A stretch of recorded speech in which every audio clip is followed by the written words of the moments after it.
What's up, everybody? Welcome back to the Soul Break. Thanks for stopping by my channel. Um, I'm really glad that we finally made it into 2021, and I just want to say Happy New Year to everybody who's watching. And I just want to start off my channel for this year with a really fresh and crazy pickup. These are the Jordan 11 Adapts, and I don't know. I was really lucky enough to strike a W on the Nike sneakers in my hometown, and to be honest, these things are really sexy.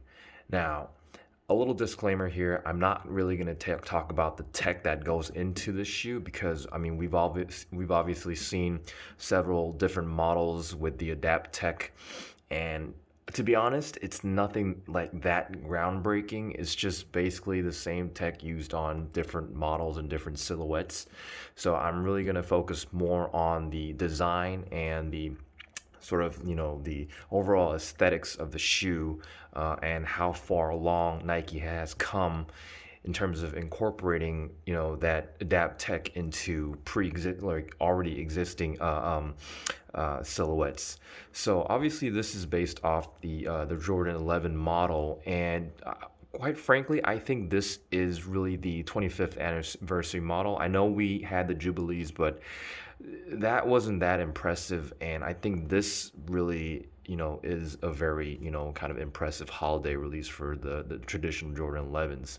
So let's just dive right into the shoe. Basically, the overall colorway of the shoe is this really crisp white, and on the mid side of the medial part of the shoe, you can see that typical patent leather used on the shoe, and it's really this crisp white. It almost resembles like a kind of like an eggshell. And what I've noticed is that the QC on this pair is quite nice. Obviously, the price point is really high, so I think Nike or Jordan Brand did put a lot of attention to detail in constructing this pair. And moving a little upward toward the shoe, you can see this plastic mesh material to cover up the lacing system here. I kind of want to say this is like ripstop, but I don't think it's ripstop. It definitely will tear, so let's just put it that this is just plastic mesh material used on the shoe. I'm not really sure why they didn't go with some other like fabric or leather, but this is what they used on this shoe. And then underneath that sheet of plastic, you can see these lacing systems covered in this kind of black fabric, I would say. And I think that really adds, it's a cool detail that you can see on the side of the shoe, in place of the traditional laces that we see on Jordan 11 models. And on the back of the shoe, you can see that Jordan Jumpman in this kind of bright orange, almost infrared type of color, printed underneath uh, the sheet of plastic. And as I can feel this with my thumb, I think this is actually embroidered onto the shoe, and then they covered it up with this plastic material. And on the back of the shoe, you see more of that white patent leather, and then there's some stitching here, and then you can see the 23 detail. And I think it's done in this kind of plasticky material.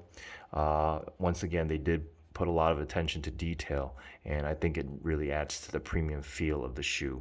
Once again, the price point of the shoe is really high, but I think it's quite worth it given that you get that extra tech and this cool design on the shoe. Moving towards the front of the shoe, you see more of that patent leather on the toe box area, and it's really crisp, white, and clean, really smooth, nicely constructed. And then moving towards the the tongue of the shoe, you can see this kind of black mesh material used for the tongue, and I think this is pretty typical of any like Jordan 11 models. And then you see that Jordan Jumpman tab here done in that bright orange color once again. And then here you start to see those laces, or this kind of wire type of laces that we see on the Adapt models. And what the motor does is that, well, there's actually a motor inside the shoe, and then when you press these buttons here, you can actually tighten the shoe or loosen the shoe, and what it does is that the motor kind of winds these wires to tighten or loosen the shoe up. And moving towards the up, you get to see that kind of like black fabric tongue tab here, and then on the inner side of the shoe, it's basically the same deal with more of that crisp white patent leather. And then here you got that adapt lettering on the plastic, I would say eyelet, I guess, here to hold the laces. And yeah, that's basically the upper of the shoe. And inside the shoe, what is interesting is that the insole is predominantly black, and then you got that white lettering that reads adapt. Obviously, referring back to the tech that went into the shoe. And moving to the midsole, it's more of that really crisp white foam material used for the midsole, and I think it's pretty similar to the material that we see on any other Jordan 11 model. And then once again, at the bottom part of the midsole, you see this plus and minus sign for the buttons. If you press on the plus sign, it will tighten the shoe, and then if you press on the minus sign, it will loosen up the shoe. So you can really kind of mold this shoe in such a way that it would really fit onto your feet. And the reason why Jordan Brand kind of incorporated this tech into their shoes is that they wanted players to have more comfort when they're on the court or when they're off the court without having to take off the shoes. So yeah, moving to the outsole of the shoe, I think this is a crazy part. You see this really icy blue outsole that you can see on some other Jordan 11 models, and then here at the front area of the midsole or the outsole, you see this kind of infrared bright orange traction pad, and then on the back of the outsole, you see that more of that traction pad here as well. And underneath the middle part of the outsole, you see that Jordan Jumpman detail in white. And what's interesting is that unlike any other Jordan 11 model, you don't have carbon fiber here. I think it's just plastic, and what I've been told is that carbon fiber actually interferes with the motor inside the shoe, so they really had no choice but to replace it with some different materials, such that the wearer can charge these up on the charging plates. Now, I'm not gonna lie, this really still gives off of like a cool like a moon boot type of feel.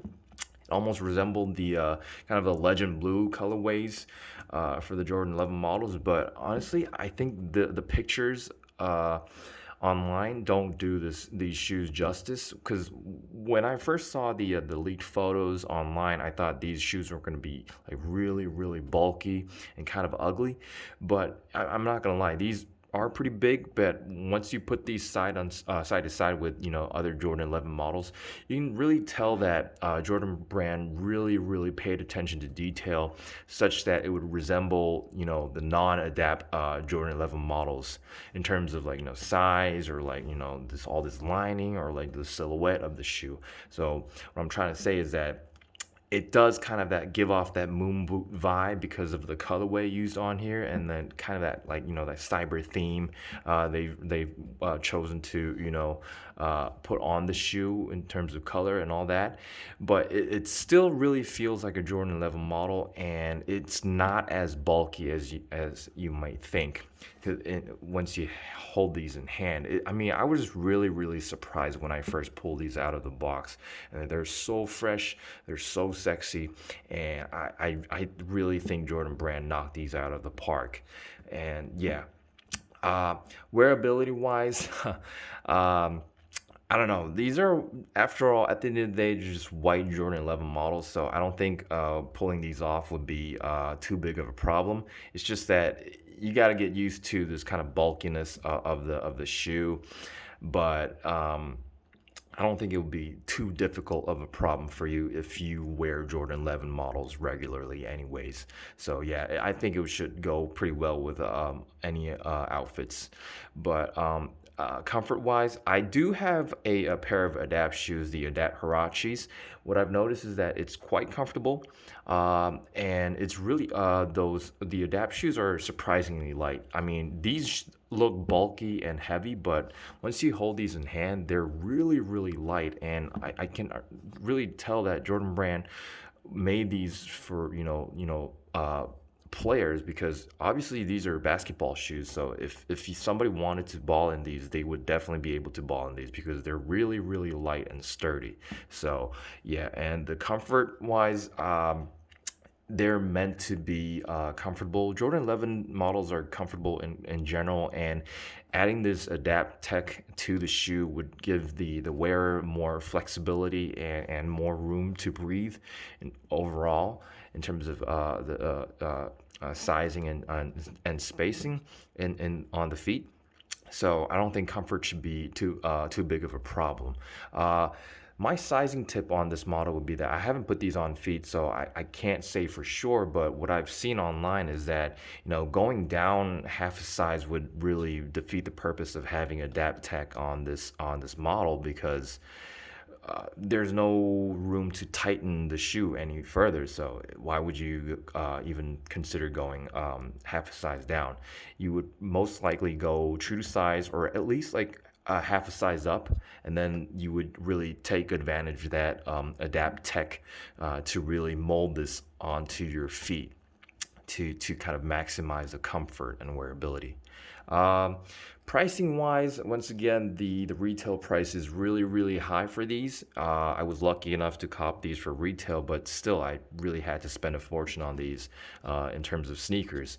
But to be honest, I don't think it's too bad of an investment, in that these days Jordan models cost like $200 to $250 anyways, without any of this like adapt tech. But I mean, once again, it's really nothing groundbreaking at this point, but still, I think it's worth paying that price for such a crazy classic silhouette with the adapt tech on the shoe. But I did check online and I saw the resale price for these, and honestly, I think it's pretty crazy right now. I don't know why they're going for twice the retail price for these. I mean, if I had to pay resale, I would probably just pass on these.